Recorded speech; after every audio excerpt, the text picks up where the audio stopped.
മാസപ്പടി കേസിൽ വിജിലൻസ് അന്വേഷണം ആവശ്യപ്പെട്ടുകൊണ്ടുള്ള മാത്യു കുഴൽനാടന്റെ ഹർജി തള്ളിയത് മുഖ്യമന്ത്രിക്കും മകൾക്കും CPM-നും ആശ്വാസമാണ് എന്ന് പറയാമെങ്കിലും കേന്ദ്ര ഏജൻസികളുടെ തുടർ നടപടികൾ അത്രയൊന്നും ആശ്വാസകരമാവില്ല എന്ന് ഓർമ്മിച്ചാൽ നല്ലതാണ്.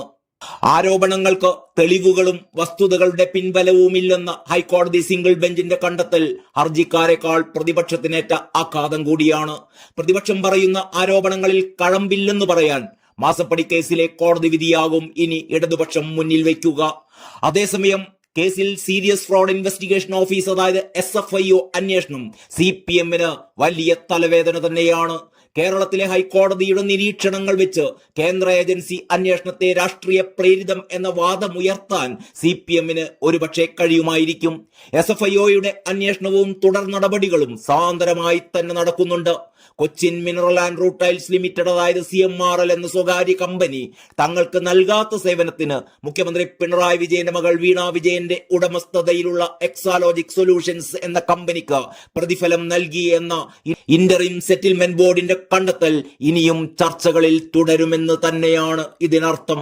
2017-2020 കാലയളവിൽ വിവിധ ഘട്ടങ്ങളിലായി CMRL 1,72,00,000 രൂപയാണ് എക്സാലോജിക്കിന് നൽകിയത് എന്നതിന് തെളിവുകൾ അന്വേഷണ ഏജൻസിക്ക് ലഭിച്ചിട്ടുണ്ട്.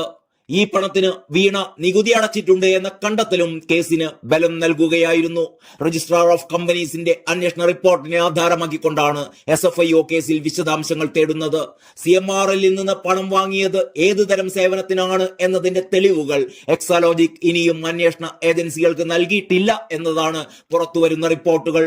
SFIO അന്വേഷണത്തെ ചോദ്യം ചെയ്തുകൊണ്ട് എക്സാലോജിക് കർണാടക ഹൈക്കോടതിയിൽ നൽകിയ ഹർജി തള്ളിയിരുന്നു.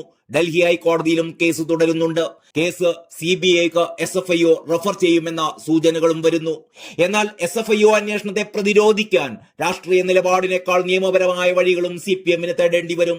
എക്സാലോജിക് CMRL മാസപ്പടി ആരോപണത്തിൽ മുഖ്യമന്ത്രി പിണറായി വിജയനും മകൾ വീണ വിജയനുമെതിരെ വിജിലൻസ് അന്വേഷണം ആവശ്യപ്പെട്ട് നൽകിയ ഹർജി ഹൈക്കോടതി തള്ളിയത് നിർണായക പരാമർശങ്ങളുമായാണ്. മാത്യു കുഴൽനാടൻ MLA-യും പൊതുപ്രവർത്തകനായിരുന്ന പരേതനായ ഗിരീഷ് ബാബുവും സമർപ്പിച്ച റിവ്യൂ ഹർജികളാണ് ജസ്റ്റിസ് K ബാബു തള്ളിയത്. പരാതികളിൽ അഴിമതിയിലേക്ക് വിരൽ ചൂണ്ടുന്ന വസ്തുതകളില്ലെന്നും മുഖ്യമന്ത്രിക്ക് സാമ്പത്തിക നേട്ടമുണ്ടായി എന്നതിന് തെളിവുകളില്ല എന്നുമുള്ള വിജിലൻസ് കോടതികളുടെ വിലയിരുത്തൽ ശരിവെച്ചുകൊണ്ടാണ് സിംഗിൾ ബെഞ്ച് ഉത്തരവ്.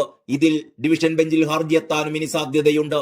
ആദായ നികുതി വകുപ്പിന്റെ ഇന്ററിം സെറ്റിൽമെന്റ് ബോർഡ് തീർപ്പാക്കിയ കേസിൽ മേൽ നടപടികൾ അനുവദിക്കാനാകില്ല എന്ന സുപ്രീം കോടതി ഉത്തരവുകൾ പരിഗണിക്കണമെന്ന പ്രോസിക്യൂഷൻ ആവശ്യം ഹൈക്കോടതി അംഗീകരിക്കുകയായിരുന്നു.